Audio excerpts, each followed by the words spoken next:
말씀은 여호수아 제7장 10절에서 15절입니다.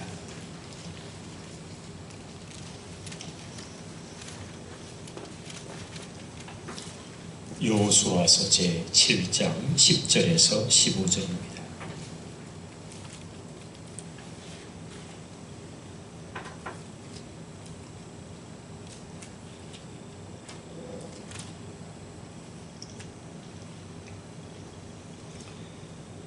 제가 낭독하겠습니다. 여호와께서 여호수아에게 이르시되 일어나라, 어찌하여 이렇게 엎드렸느냐. 이스라엘이 범죄하여 내가 그들에게 명령한 나의 언약을 어겼으며 또한 그들이 온전히 바친 물건을 가져가고 도둑질하며 속이고 그것을 그들의 물건들 가운데 두었느니라. 그러므로 이스라엘 자손들이 그들의 원수 앞에 능히 맞서지 못하고 그 앞에서 돌아섰나니 이는 그들도 온전히 바친 것이 됨이라. 그 온전히 바친 물건을 너희 중에서 멸하지 아니하면 내가 다시는 너희와 함께 있지 아니하리라. 너는 일어나서 백성을 거룩하게 하여 이루기를 너희는 내 일을 위하여 스스로 거룩하게 하라. 이스라엘의 하나님 여호와의 말씀에 이스라엘아, 너희 가운데에 온전히 바친 물건이 있나니 너희가 그 온전히 바친 물건을 너희 가운데에서 제하기까지는 내 원수들 앞에 능히 맞서지 못하리라. 너희는 아침에 너희의 지파대로 가까이 나아오라. 여호와께 뽑히는 그 지파는 그 족속대로 가까이 나올 것이며 여호와께 뽑히는 족속은 그 가족대로 가까이 나올 것이며 여호와께 뽑히는 그 가족은 그 남자들이 가까이 나올 것이며 온전히 바친 물건을 가진 자로 뽑힌 자를 불사르되 그와 그의 모든 소유를 그리하라. 이는 여호와의 언약을 어기고 이스라엘 가운데에서 망령된 일을 행하였음이라 하셨다 하라. 아멘.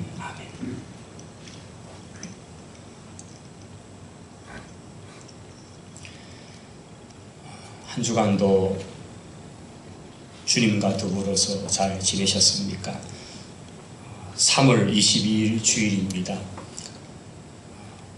코로나19 사태로 인해서 각 가정에서 여러 가지 정상적인 활동들이 많이 위축된 가운데서 그러나 하나님을 예배하고 또 가정에서 예배를 드리는 우리 모든 성도 여러분, 이럴 때 더욱더 하나님을 향한 믿음을 가지고 말씀을 붙들고 주님과 동행하는 그 삶을 순간순간 느끼고 누려가는 그런 성도들이 다 되시기를 바랍니다. 오늘 이 귀한 주일에 예배당에 나오지 못하고 각 가정에서 또 영상 예배를 통해서 예배를 드리는 우리 성도들의 가정에 주님의 위로하심과 또 주님이 함께 하시는 그런 임마누엘의 복이 함께 하시기를 축원합니다. 오늘 저희들이 함께 보신 이 여호수아서 7장의 말씀은 이스라엘 백성들이 여리고 전쟁을 너무나 기적같이 하나님 주시는 전략과 방법대로 전쟁을 치르고 대성을 하게 된 그 사건 이후에 이제 그들은 본격적으로 가나안 땅에 바로 이제 중부 지역이 되는 아이성 전쟁을 치르는 바로 그 전쟁의 장으로 이제 옮겨가는 것을 보게 됩니다. 여리고라고 하는 그 큰 성, 난공불락의 요새라고 했던 그 큰 성이 하나님의 방법대로 무너져 버리고 그 성을 완전히 진멸을 하고 난 이스라엘은 너무나 힘이 났을 것입니다. 이제 그리고 다시 군대를 정비를 하고 아이성 전쟁을 치르는 그런 준비를 하죠. 근데 아이성은 여리고에 비해서는 너무나 작은 그런 성에 불과했습니다. 그래서 그 성을 전쟁하기 위해서 그들은 작은 병력을 이끌고 올라갑니다. 그냥 잠깐이면 그냥 정복해버리고 말 것 같이 그렇게 전쟁을 치루었지만은 그러나 3,000명의 병사가 올라가서 전쟁을 치르고 그리고는 그냥 그 전쟁은 실패를 하고 맙니다. 훨씬 더 크고 강력했던 여리고성을 무너뜨렸던 이스라엘인데 자그마한 아이성 전쟁에서 그들이 실패를 하고 36명이 죽임을 당하고 또 이스라엘 군대는 그냥 내리막 비탈길을 통해서 도망치기에 급급했던 장면들이 이 7장 전반에 나타나 있습니다. 5절에 보면 그들이 내리막 비탈길을 통해서 얼마나 급하게 도망을 치고 있는 장면이 잘 묘사가 됩니다. 그리고 이런 상황을 보았던 여호수아와 이스라엘 백성들의 마음은 5절 끝에 보면 백성들의 마음이 녹아서 물같이 된지라 그렇게 표현되어 있습니다. 여리고 전쟁의 그 기쁨, 또 여리고 전쟁에서의 그 백성들이 가졌던 이제 어떤 곳이든지 우리가 이 전쟁을 승리할 수 있다고 하는 바로 그 호기들은 다 무너져버리고 이 자그마한 전쟁의 실패를 위해서 백성들의 마음이 녹아 물같이 되어버리는 그런 상황이 되었습니다. 여호수아는 옷을 찢으며 이스라엘 장로들과 함께 여호와의 궤 앞에 엎드려서 그 백성들이 머리에 티끌을 뒤집어 쓰고 절도록 그렇게 앉아 있었습니다. 아마 하나님 앞에서 도대체 이게 무슨 일입니까? 하나님 긍휼을 베풀어 달라고 회개하며 간구하는 그런 시간을 갖고 있는 모습이죠. 7절에 여호수아와 그 지도자들이 하나님 앞에 하는 기도가 있습니다. 슬프도소이다 주 여호와여, 어찌하여 이 백성을 인도하여 요단을 건너게 하시고 우리를 아무리 사람의 손에 넘겨 멸망시키려 하시나이까. 우리가 요단 저쪽을 만족하게 여겨 거주하였더라면 좋을 뻔하였습니다. 주여, 이스라엘이 그의 원수들 앞에서 돌아섰으니 내가 무슨 말을 하오리이까. 패배해서 도망을 쳤다, 이런 표현이죠. 가난한 사람과 이 땅의 모든 사람들이 덮고 우리를 둘러싸고 우리의 이름을 세상에서 끊으려니 주의 크신 이름을 위하여 어떻게 하시려 하십니까? 그렇게 하나님 앞에 간절히 부르짖으며 그날 종일토록 그렇게 여호와의 궤 앞에 여호수아와 장로들이 함께 부르짖고 있는 그 시간들을 가졌습니다. 아마 저물 때쯤 시간, 하나님께서는 여호수아에게 말씀하십니다. 이것이 오늘 제가 낭독해 드렸던 70절부터의 내용입니다. 이제 하나님께서 여호수아에게 말씀하시면서 이 아이성, 정말 자그마한 이 성의 전쟁이 왜 실패를 했는지 그 순간까지 까맣게 알지 못했던 여호수아나 온 이스라엘 백성들, 왜 실패하고 왜 이런 수치와 부끄러움과 이런 고통이 우리에게 다가왔는지 그들은 알지 못한 상황에서 하나님 앞에 나오기만 했습니다. 그런데 하나님께서 말씀하기를 시작하십니다. 왜 이 전쟁에서 실패했느냐? 왜 이스라엘 가운데 이런 수치를 주셨는가? 하나님은 말씀합니다. 10절입니다. 여호와께서 여호수아에게 말씀합니다. 일어나라. 어찌해서 이렇게 엎드리느냐? 이제 일어나라고 말씀합니다. 11절에 보시면 이스라엘이 범죄를 하여서 내가 그들에게 명령한 나의 언약을 어겼다. 또한 그들이 온전히 바친 물건을 가져가고 도둑질하며 속이고 그것을 그들의 물건들 가운데 두었다. 그러므로 이스라엘 자손이 그들의 원수 앞에 능히 맞서지 못하고 그 앞에서 도망을 칠 수밖에 없게 되었다. 그 이유는 온전히 바친 것, 하나님께 온전히 바친 헤렘이라고 하는 그것을 너희들이 그렇게 하지 않았기 때문이다. 너희가 온전히 바친 물건을 너희 중에서 멸하지 아니하므로 내가 다시는 너희와 함께 있지 않을 것이다. 너는 일어나서 백성을 거룩하게 해서 그들에게 이르기를 내 일을 위해서 스스로 거룩해라. 이스라엘 하나님 여호와의 말씀에 이스라엘아 너희 가운데 온전히 바친 물건이 있는데 너희가 그 온전히 바친 물건을 너희 가운데서 제하기까지는 이 원수들 앞에 능히 맞서지 못할 것이다. 그렇게 전해라. 그리고 이것을 찾아내는 방법으로 12지파 가운데서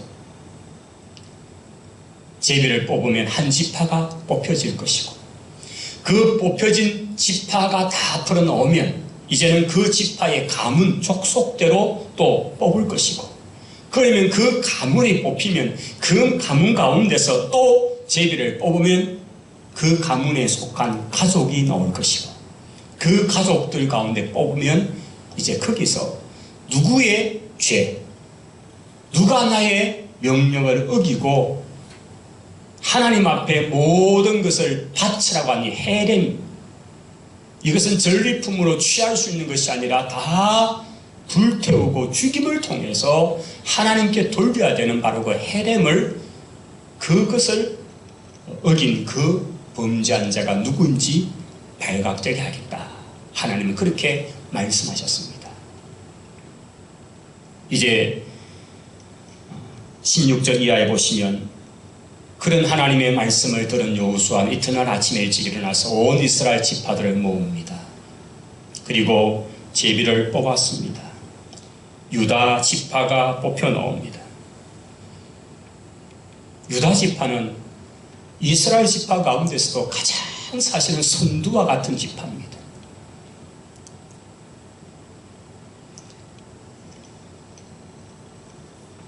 유다 지파는 지금까지의 정복전쟁, 특별히 이제 40년 차에 들어와서 에돔 지방을 거쳐서 모압 평지까지 올 때까지 전쟁을 치룰 때에, 그리고 그곳에 들어와서 정복전쟁을 치르는 과정 속에서 갈렙이 속했던 그런 지파, 에브라임과 더불어서, 여호수아가 속한 에브라임과 더불어서 가장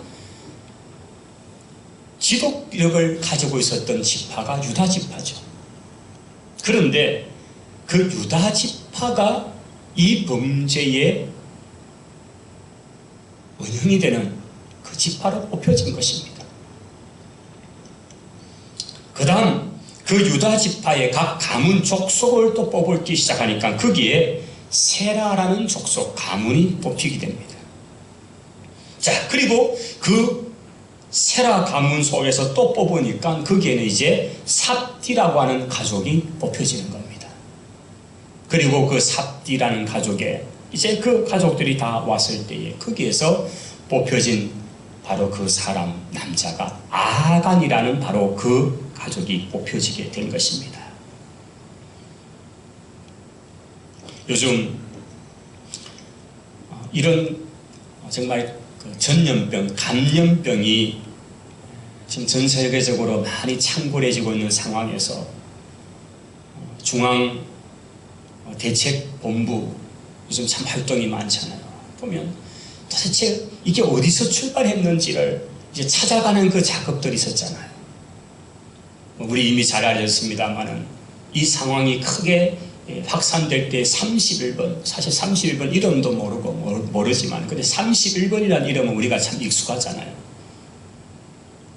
나중에 드러난 것은 그가 신천지였고 어떻게 동선이 어떻게 돼, 이 얘기들이 나와서 이제 거기에서 많이 확산되었다. 물론 그 뒤에는 또 더 많은 아닐 수도 있다 얘기가 있습니다만 아직까지는 정확하게 모르지만, 그런데 참 대단한 것은 그렇게 어떤 한 사람이 발병이 나고 증상이 나타날 때 그것을 이제 추적을 해서 어디에서 누구와 접촉하고 그런 동선들을 다 참 여러 가지 이것을 통해서 이렇게 하니까 추적이 되어지잖아요. 저는 이 본문을 보면서 지금보다 한 3,500년 전의 상황인데, 3,400년, 500년 전의 상황인데 하나님께서는 그 시대의 방법으로 그 원인이 누군지, 도대체 누가 최초에 이 병을 옮긴 그런 사람인지, 슈퍼 전파자가 누구냐, 그것을 찾아내는 것 같이 하나님이 찾아내시는 방법으로서 이 제비 뽑기를 사용하셨다는 거예요. 이스라엘 200만 중에서 도대체 누가 그런지 알 수 없는데 하나님은 아시잖아요. 그래서 하나님이 취하신 방법은 가문, 지파별로 12지파 가운데 한 지파를 뽑게 하시고, 그러면 그 지파 가운데 대략적으로 인구수를 보면요, 거의 20만이 넘잖아요, 한 지파가. 그러면 20만 가운데서 또 각기 가문이 있을 거예요. 그 가문을 뽑고 그 가문 속에서 또 각기 또 집안이 있고 그 집안 속에서 그 가족, 그래서 마침내 핀셋으로 뽑아내듯이 아간이라는 사람이 딱 뽑혀 나오는 거죠. 저는 이걸 보면서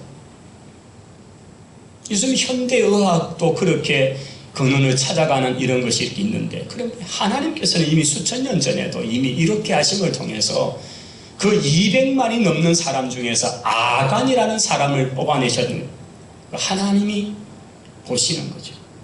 하나님의 시선, 하나님의 눈동자에 피할 사람이 없다는 거죠.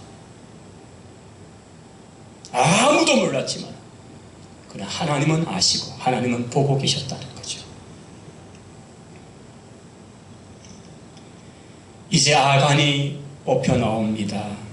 19절에 보시면 여호수아가 그렇게 해서 마침내 마지막 뽑혀진 이 아간을 앞에 세워놓고 말합니다.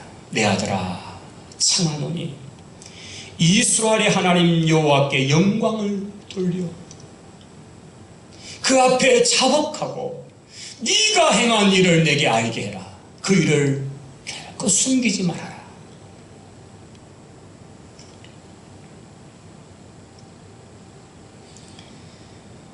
이렇게 되니 아간은 아마 그의 마음이 어땠을까요?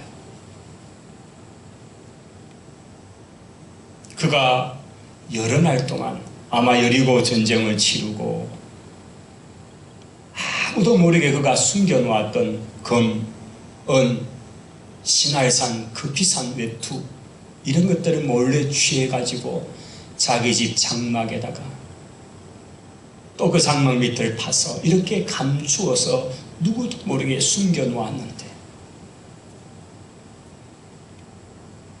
그렇게 며칠의 시간이 잘 가는 줄 알았는데 아이성 전쟁에서 실패를 했다. 그리고 그 이튿날 이스라엘 백성들이 모여지고 이제 자기도 이렇게 서 있는데 자기 지파가 뽑혀지지요. 그 다음에 보니까 족속 집안의 어른이, 자기 집안의 어른이 뽑히지요. 그리고 또 하니까 자기 이제 바로 직계 가족이 뽑혀지죠. 그리고 마침내 자기 이름이 뽑혀지는데, 자기가 뽑혀지는데 그 순간 조여오고 조여오는 그 하나님 그 손을 그가 느끼지 않았을까요?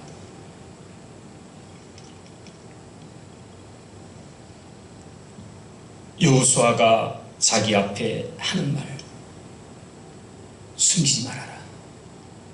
네가 하나님 앞에 영광을 돌려라. 네 죄를 자복해라. 20절에 보시면 아간이 여호수아 앞에 자복합니다. 참으로 나는 이스라엘의 하나님 여호와께 범죄를 하였나이다.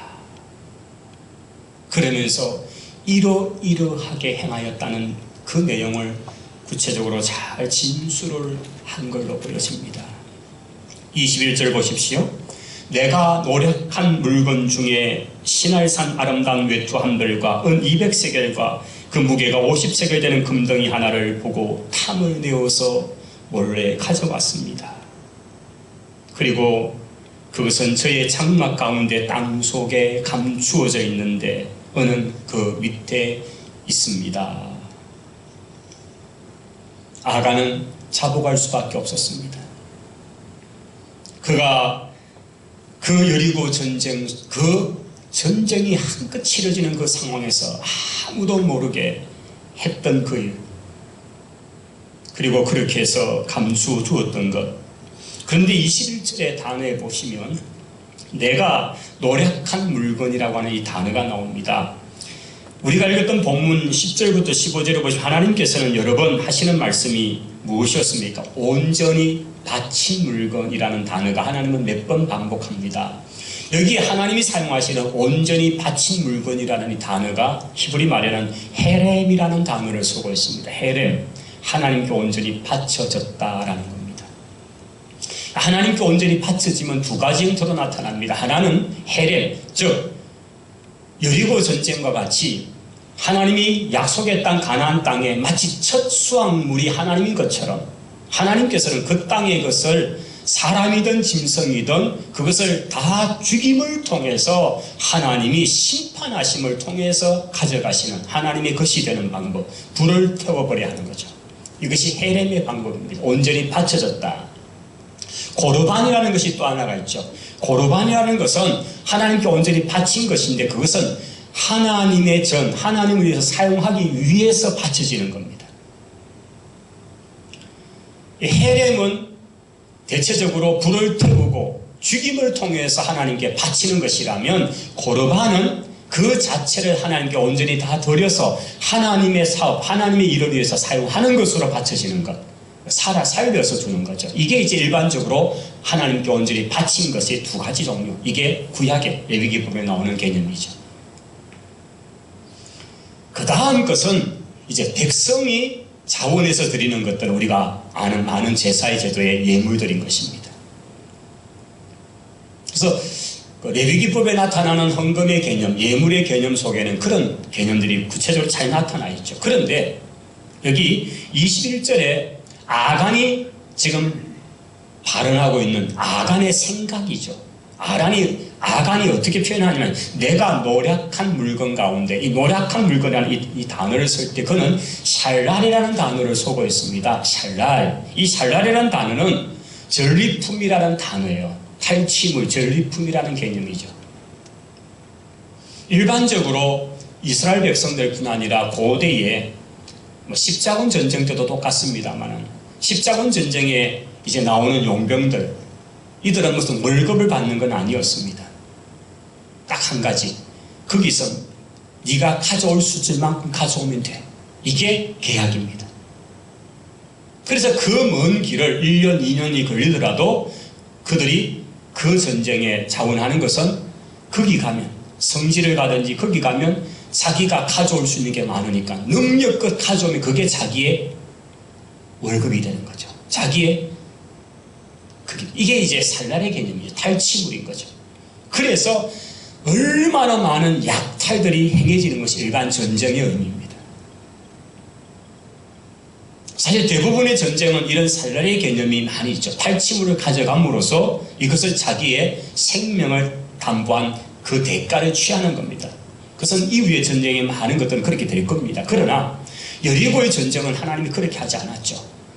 하나님께 바치는 전쟁이다. 하나도 개인적으로 취하면 안 된다.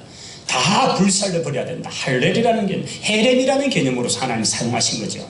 그런데 지금 아간이 말하고 있는 말은 뭐죠? 살레, 내가 노력한 것, 내가 전쟁에서, 내가 수고해서, 내가 거두어 들인 것이라는 개념으로 표현하고 있는 거죠. 저는 이것은 기본적으로 하나님의 말씀에 어긋난 것이었다 하는 거죠. 이미 하나님께서는 이 전쟁은 그런 탈취물을 취하는, 살레를 취하는 전쟁이 아니라 헤렘이다. 온전히 하나님께 바쳐져야 된다는 말씀을 하셨잖아요. 그래서 하나님은 10절로 15절에 보시면 여러 번 내 언약을 어겼다, 내 언약을 어겼다라는 말씀으로서 계속 하고 계시는 이유죠. 아간은 스스로 그렇게 자기 합리화를 한 겁니다. 내가 전쟁을 치루어서, 내가 그것을 거두어서 내가 탈취물을 가져온 건데 라고 그가 변명을 했습니다. 그러나 그것은 결코 하나님 앞에 용납될 수 없는 것이었다는 거죠. 아간의 이 범죄의 결과는 참혹합니다. 그가 비록 그 제비 뽑기를 통해서 그의 이름이 결국은 드러나게 되었고 이제 그가 차복을 하고 그가 행한 그 일들을 다 곧 아리었지만 그러나 하나님께서는 이미 아간의 죄에 대해서 심판하시리를 말씀하셨고 여호수아는 그 말씀대로 집행을 할 수밖에 없습니다. 여호수아가 이제 사자들을 보내어서 아간의 집 그 장막, 아간의 집이죠. 그 텐트에 들어가 보니까 그가 이실직고한 대로 장막 중앙에 땅을 파니 그 속에서 금도 나오고 은도 나오고 또 아주 신할산 비싼 외투도 나온 것을 발견합니다. 그것을 가져왔습니다. 온 이스라엘 자손들이 그 광경을 지켜보았습니다. 그것을 여호와 앞에 쏟아 놓았다라고 23절은 말하고 있습니다. 24절부터의 장면을 우리가 좀 유심히 봐야 합니다. 여호수아는 온 이스라엘 백성과 더불어서 세라의 아들 아간을 잡았습니다.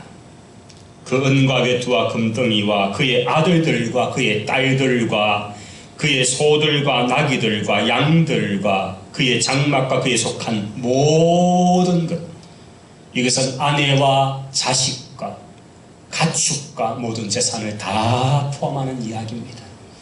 아간 한 사람의 죄가 자기 사랑하는 아내와 자식들마저도 다 죽임을 당하고 다 불태워져야 되는 그 형벌로 나아갈 수밖에 없는 상황으로 나타납니다. 이것이 하나님의 방법입니다.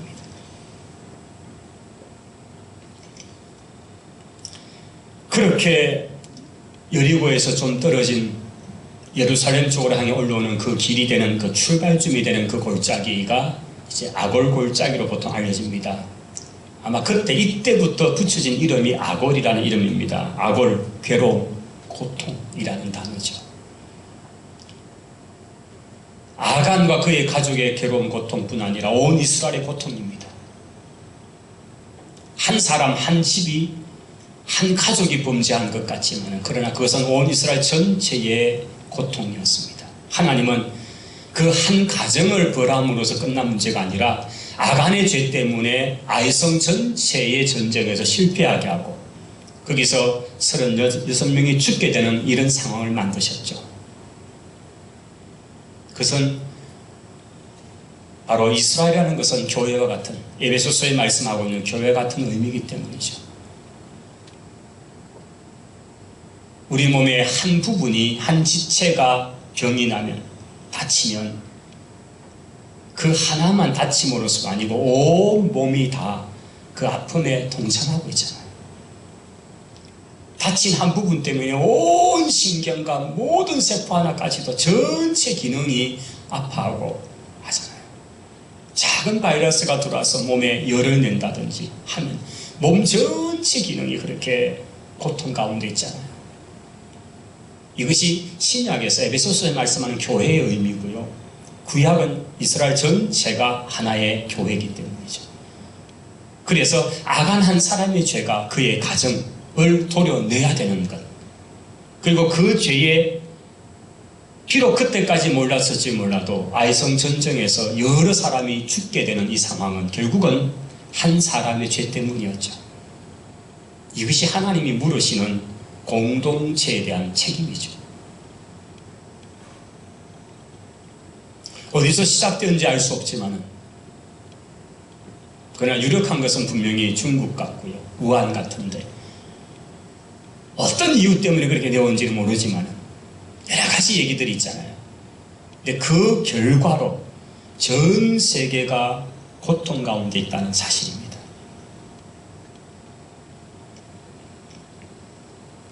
하나님께서는 이것을 해결하는 방법으로서는 아간을 온 백성 가운데 드러나게 하시고 그리고 그 가정을 통째로 전체 식구가 아골골짜기에서 지평하는 그 돌에 맞아서 다 죽게 하고 불을 태우게 하고 모든 가축과 짐승까지도 다 죽임을 맞게 해서 아간이라는 가족 자체를 그냥 없애버림을 통해서 하나님께서는 그 문제를 해결하고 계시다는 것입니다. 26절에 보시면 그 위에 돌무더기를 크게 쌓았습니다. 그리고 이 성경이 기록되던 그 시점, 그것이 많은 사람에게 보여지게 된 거죠. 여러분, 우리가 아는 길갈, 요단강을 건너서 12지파가 가져왔던, 그래 12개의 돌로 쌓아놨던 그 길갈에 세워진 기념비와 너무나 다른 거지만 이 아골 골짜기에 세워진 돌무더기, 아간과 그의 가족들과 모든 것들을 그렇게 돌로 치고 그렇게 불살라서 그 뒤에 쌓아놓았던 무덤같이 세워놓은 바로 그 돌무더기는 또 이스라엘에게는 전혀 다른 의미로서 그 백성들에게 기억되게 하고 그것을 볼 때마다 하나님을 두려워하고 하나님의 말씀 앞에 어떻게 살아야 되는가를 보여주는 중요한 또 장소가 된 거죠. 그래서 오늘까지 아골골짜기 되었다 이런 표현을 하고 있는 것입니다. 저는 이 여리고라는 이 전쟁에서 유다 지파의 유력한 집안의 한 사람이었던 아간과 그의 범죄로 말미암아서 이스라엘이 받았던 그 고통의 상황과 더불어 저는 이 여리고 전쟁에서 전혀 다른 그 가나안 땅 여리고 성에 살고 있던 기생 라합의 가문을 한번 생각해 보게 됩니다. 유력한 유다 지파의 유력한 가문의 아들 아간은 하나님의 거룩한 성전에 참여해서 하나님의 기적을 체험하고 그들이 함성을 지를 때에 그 성벽이 무너져내서 그들이 얼마나 호기롭게 얼마나 감격 속에서 여리고 성을 들어가서 그것을 다 진멸하는 그 전쟁에 참여했던 아간은 그가 저지른 그 아무도 모르는 줄 알았던 그 범죄의 결과로 그는 결국 사라져버리게 되는 수치와 부끄러움 이름이 되고 마는 그런 한 인물이 되고 말았다면 똑같은 여리고 성에서 희생으로 살았던 여인 라합은 어땠습니까? 그는 하나님도 모르고 여호와도 제대로 몰랐던 사람, 그저 소문으로 들었던 그 사람, 그래서 어느 날 자기 집에 찾아왔던 그 두 정탐꾼을 보면서 그의 마음속에 가졌던 믿음으로 정탐꾼을 숨겨주고 여호와 하나님이 진짜 하나님이란 사실, 우리가 들은 그 소문대로 그 하나님이 진짜 놀라운 하나님이란 사실, 그 하나님에 대한 신앙을 가졌고 그리고 자신뿐 아니라 자기의 온 식구를 구원하게 되는 역사가 나타난 장면을 똑같은 여리고 상황에서 우리는 보았지 않습니까? 여리고 전쟁에서 한 가정은 완전히 파멸로 가버리고 이방인이었던 그 땅에서 진멸되어야 됐던 헤렙의 대상이 되었던 다 불태우고 죽임을 마땅했던 그 여인의 가정은 여호와를 붙드는 신앙으로 말미암아 유일하게 살아나는 가정이 되었다는 이 사실은 오늘 우리에게 던져주는 메시지가 큰 것입니다.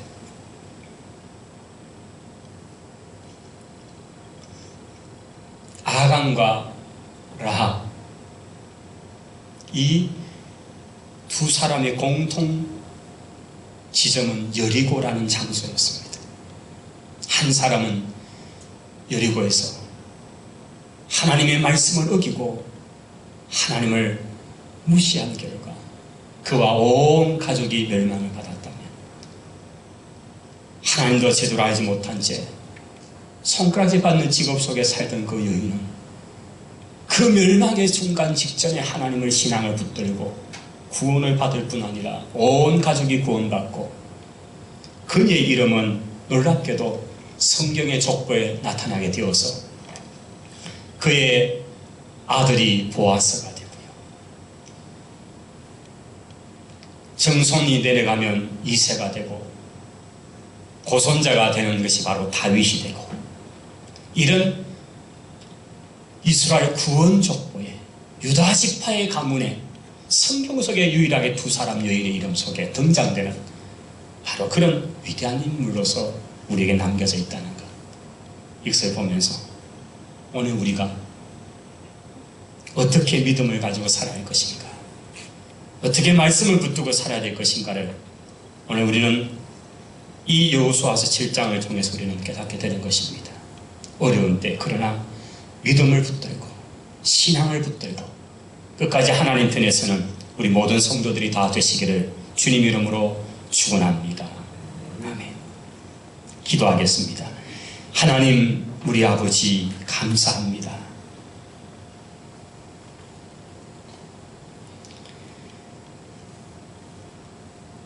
믿음으로 사는 것이 무엇인지, 여호와를 경외하며 신앙하는 삶이 무엇인지를 오늘 우리에게 보여주셨습니다. 하나님의 거룩한 백성 속에서 그래도 가장 유력한 유다 지파 속에 있었던 아간이었지만 결국 그는 그의 범죄함으로 그의 가족, 사랑하는 아내와 자식들마저 다 멸망 구렁이로 몰아가고 말아버렸습니다. 그러나 멸망의 도성 여리고에 살았지만은 여호와를 경외하고 마지막 순간에 하나님을 붙들었던 라합은 메시아의 계보를 이어가는 중요한 어머니가 되었습니다. 오늘 저희들이 이 말씀을 붙들고 이 어려운 시기 속에서 그러나 끝까지 믿음을 지키며 신앙으로 살아가는 주의 성도들이 되게 하옵소서. 예수님 이름으로 기도하옵나이다. 아멘.